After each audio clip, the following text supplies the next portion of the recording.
How are you doing with the 2021 Proverb Challenge? Remember, I'm just challenging you to read a chapter of Proverbs a day. Just read the chapter of Proverbs for the corresponding day of the month. Again, it's only going to take about 4 or 5 minutes. And since we don't do Devos every day of the week, we just do them 5 days, we've been highlighting 2 chapters each Devo day. And can I just say, that's impossible. This is way too hard. There is so much wisdom that you and I can gain by taking 4 extra minutes reading a chapter of Proverbs a day.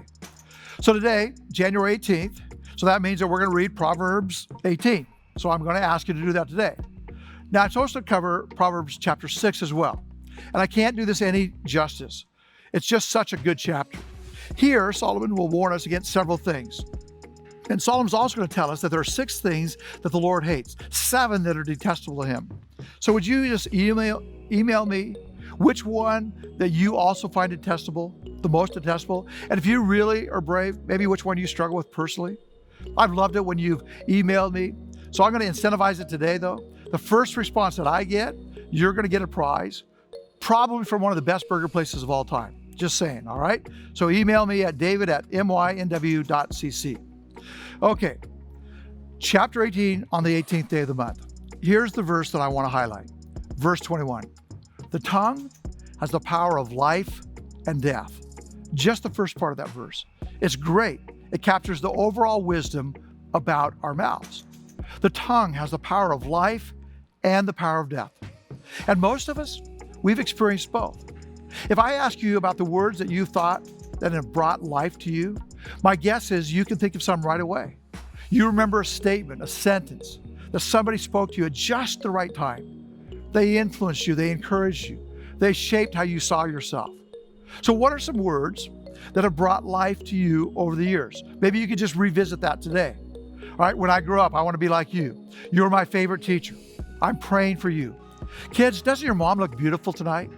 I know you can do this. You played awesome today. Your voice, it's a gift from God. Whoever marries you, there'll be one lucky man. Again, that list can go on and on and on. And I pray that you've experienced some of those words and some of those statements in your life. Solomon also says words have the power of death.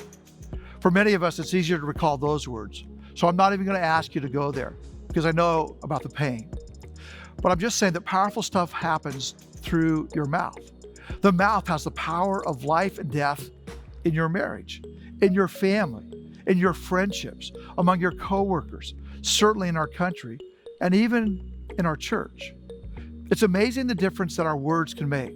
In Proverbs 12, verse 25, we read, a word of encouragement does wonders. Everyone agrees with that, right? A favorite Bible guy is Barnabas, his nickname, the Encourager. Isn't that a great epitaph on your tombstone? The Encourager. He lifted people up. Mark Twain, he said he could live on a good compliment for 2 months.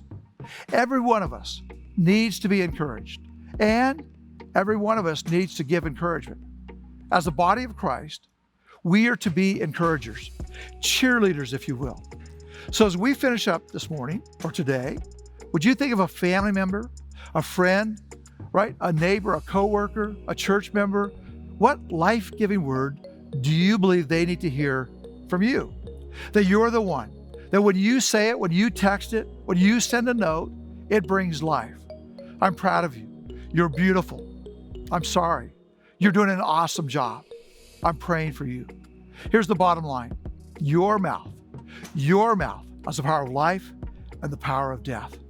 Would you choose life today? There's somebody else who used their words in some powerful ways. That, of course, is Martin Luther King Jr. He's the one who had a gift for words and how they encouraged and challenged us, not only as individuals, but as a country.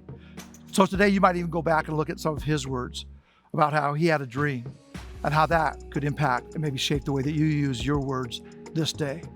Use your words to speak truth and to bring life.